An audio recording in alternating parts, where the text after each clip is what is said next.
Okay, so picking apart capitalism, I was just watching is it Majority Report? Yeah, I think it is Majority Report. Anyways, the point is, so it got me to thinking about this concept of what's inherently wrong with capitalism, right? It was a really beautiful point that he was making, that they were making actually, about the flaws built into capitalism, and it's funny because when you grow up, you never really notice it, not really. Like you kind of you grow up with the ethos that inequity is inevitable because inequity is inherent to human nature. Not everybody is the same, right? But the problem, as I see it, is that survival, or maybe survival is the wrong word because I think that what also backs up the inequity that's built into the system is our belief in survival of the fittest, right? So we believe that it's a natural sort of byproduct of this philosophy that we call survival of the fittest, that there will be people who are more talented and more deserving than others. Bottom line. Now, but that may or may that may be true. I actually don't really have an issue. I don't really have a problem with competition and some people getting lots of stuff and stuff. Okay, I don't really have a problem with that. My problem is not my issue. My quibble is not with invention, innovation, and rewards. I don't really have a problem with that. What I have a problem with is what I think of as equilibrium, right? So yes, nature does have a type of built into its system wherein uh, there is this kind of mechanism called survival of the fittest. But survival of the fittest operates to the point of equilibrium, and once equilibrium is attained, it is maintained. And our system does not do that. Our system does not mimic that. And I believe that our system doesn't do it because capitalism has an inherent flaw. And what capitalism assumes is everybody's capacity to consume. So that's an assumption. That's taken for granted. Everybody that arrives at the market has the capacity to consume, full stop, right?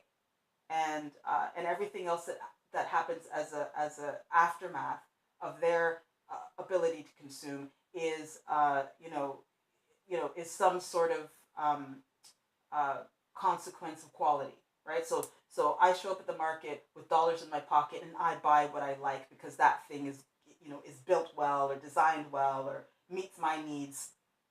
End of story. Right? That's the assumption that capitalism makes, and capitalism is never called to account for how is it that everybody arrives at the market to ready and prepared to consume.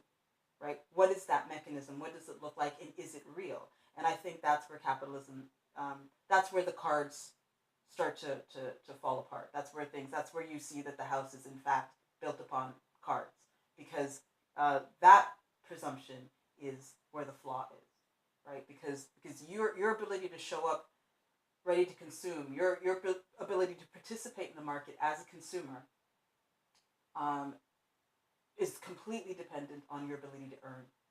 And if earnings are not equitable, then consumption is in fact not possible by a large percentage of people who are, because this really bears out in terms of what is the natural population consist of. How many inventors, how many brilliant genius visionaries are in a population? Brilliant genius visionaries are the ones that drive invention, systems, and innovation, right? And of the entire population, let's be generous and say it's 10% of the population. Everybody else, therefore, is a consumer. Does that work out? So basically, 10% have to hire the other 90%. And what are the odds that that 10% are going to hire the other 90% um, sort of at value? So, which is to say that the wages are going to be fair. We've already proven that doesn't exist. That's not what happens, right? We also know that a consequence of business, labor is not something that business looks forward to. Labor is not uh, uh, you know labor is a byproduct of business, but only when when it absolutely is necessary. So, in other words, business is resistant to labor, and businesses do not want to pay out cost to labor, which means that businesses don't actually want to. Businesses want consumers without paying for consumers, right? This is an inherent flaw in the capitalist system. That this is why things don't work, because in actuality, these are flawed principles. right? This is not actually what bears out. And so we can never arrive at equilibrium, which is in fact what the paradigm, the system that nature gives us the blueprint, right? Yeah, sure. Competition is part of the blueprint, but it's a, I think all in all, competition is a minor part of the blueprint. The overall design is aiming towards equilibrium. Innovation, yes. Equilibrium, absolutely. Right? So there is competition, there's innovation, and there's equilibrium. These three tensions exist, and I think are evident in nature. And if you look at the percentages in nature, equilibrium holds a larger part of the percentage than destabilization, innovation, or competition. Right? The biggest part of the picture is this mechanism that I think of as equilibrium.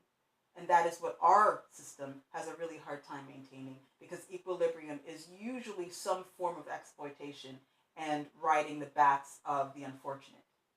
And that's problematic, particularly because of the numbers, the percentages of people who are disadvantaged as a result of the system. And so that, I think, is the inherent flaw in capitalism. And so you can't look at the market and say that the pure market forces are corrective in and of themselves, because then you're denying the actual reality of what market forces are, right? There's one or two or three guys at the very top who happen to be very clever and genius and, creative, right? And then somehow, in order to make their vision a reality, they have to utilize the rest of us, right? So everybody else that is either, um, inspired by their vision, believes in their vision, needs their vision, right? And so we help, so that becomes the part of the percentage of the population that is labor, right? And labor helps to facilitate production, which hopefully will incentivize consumption, right? So, and of all of that, so the one or two or three guys, they're not employing the rest of the population. They themselves are, so if there's, let's say that those three guys constitute 10% of the population, they aim to employ 20% and hope that the remaining 60% will purchase their goods. That is an imbalanced equation. It doesn't work. The math simply, and I'm not a great mathematician, but the math doesn't work. And so, in as much as like as I say, competition is fabulous. Innovation, I love it. But does the math work? No. Does sustainability or equilibrium become a byproduct of that type of system or organization? No, it doesn't. Right? And so nature already tells us this is not going to work. It's just not going to work. There's going to be, and has been, and proves to be, imbalances, inequities, and vulnerabilities to a system that, like, if we just look at free market as a free market, because free market as a free market only works if everybody happens to be a producer. So everybody arrives at the market with something to sell and thus something to buy. Do you understand what I mean? So everybody shows up. So if everybody's participating in the system as an inventor or producer, you might be able to benefit from the system if you're a laborer. So you're not particularly inventive or industrious, but you are earning. But if you are not earning enough, or you are not earning at all, you cannot fully participate in this market system, right? And so you're one of the ones in the bottom, bearing the brunt of the exploitation that's happening, right? And that's what we call capitalism. That's what we call fair. Capitalism is only fair if everybody is either a high earner or one of the well, basically if you're a high earner of some kind. So whether you're an inventor or a very valued laborer, capitalism only works for you. It doesn't work for everybody else. And that's the problem, right? So how do you correct that? What's the correcting mechanism? Now, up until now, it's been legislation, which people can make arguments one way or another. And now I think as of 2010, there have been more and more and more people looking at market reform, right? Like in broad, sweeping ways, in order to address the real sort of big, galling inefficacies like waste and labor shortage and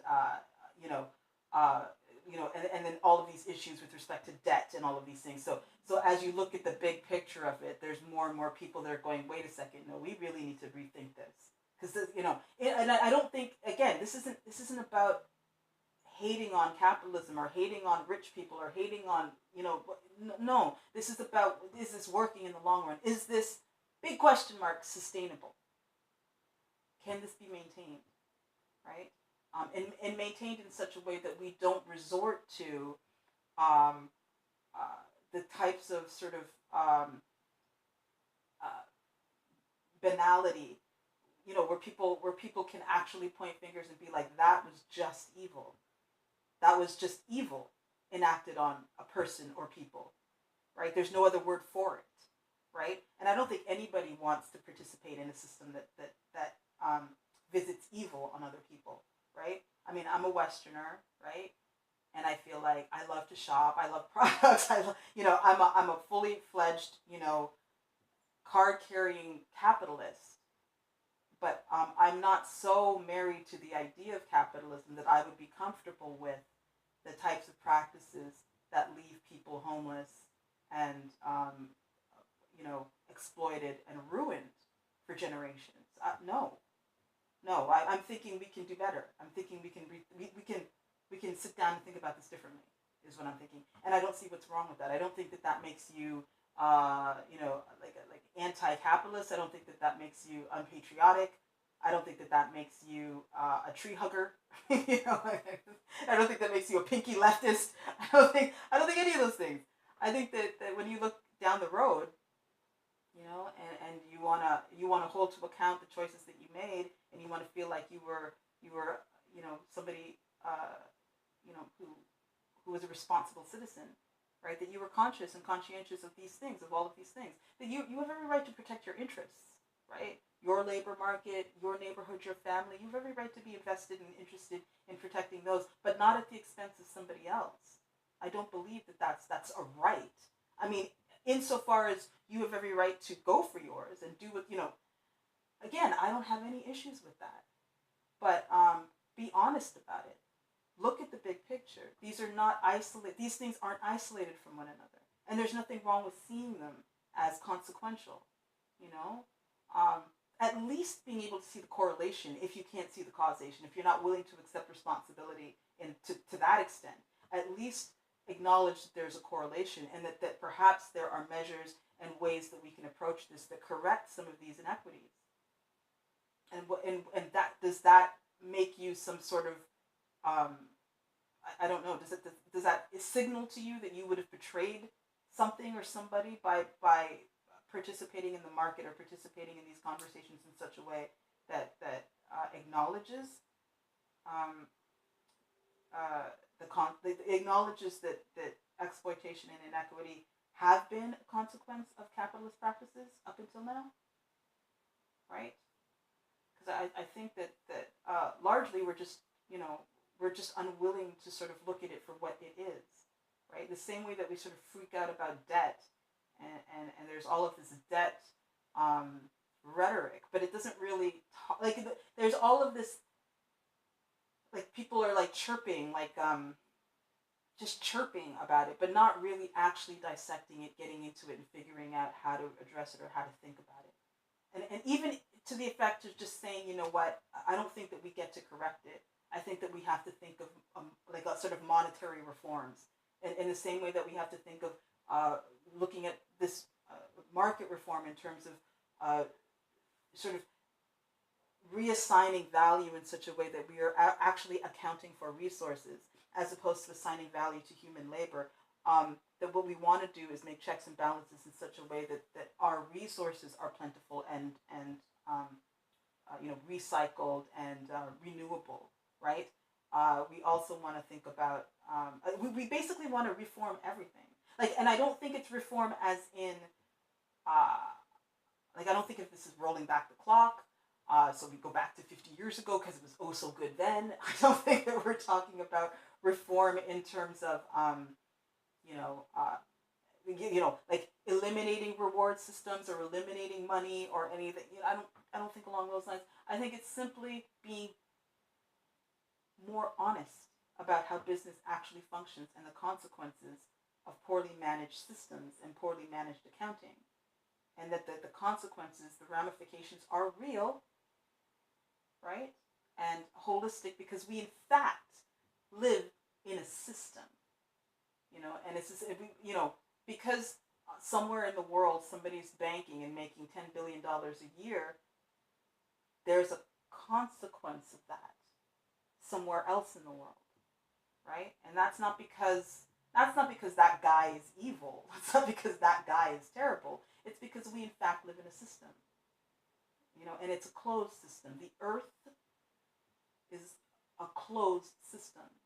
So what happens over there affects somebody else over here. This is not conspiracy talk. This is just in fact what happens. The degree to which these things are related or are interconnected or are dependent, varies obviously depending on what specifically we're talking about. But why do oil prices go up and down? All of these things are related to each other, and I don't think there's anything wrong with seeing that, copying to it, and just really just taking a look at it. Just taking a look at it. I mean, everybody has a right to protect their interests, right? But does everybody have a right to exploit, punish, or otherwise do ill onto somebody else just because, right? And I think that's the crux of this issue of reform, right? And I guess it depends. And again, people will say that this comes down to empathy and empathizing with people you've never seen or met before. Maybe. But also, it might just come down to good business, to be honest. Like, I mean, for anybody who's particularly cynical, it might just be a factor of creating and generating good business and good business models and good business practices that have just never been attempted before or realized before, because out of the competition model, the competition model inherently breeds a sense of indifference in and around quote unquote losers, right? Thinking that, well, I'm the top dog, I've done the best, and you have every right to celebrate that, your achievements, and that in a system where there are winners, there are consequently going to be losers, right? The winners are few and far between, and the losers are plentiful. That's winning and losing. And so we've been bred and raised to believe in that system without fail, without question, right? But we've also been raised to believe that is the model that equates to what nature teaches us, and that is not true. That is not what nature teaches. There is an aspect of nature that is competitive, that uses a competitive model, but the degree to which it uses it is much lower than the degree to which we hold it up and say that, yeah, this is what life is. No. No.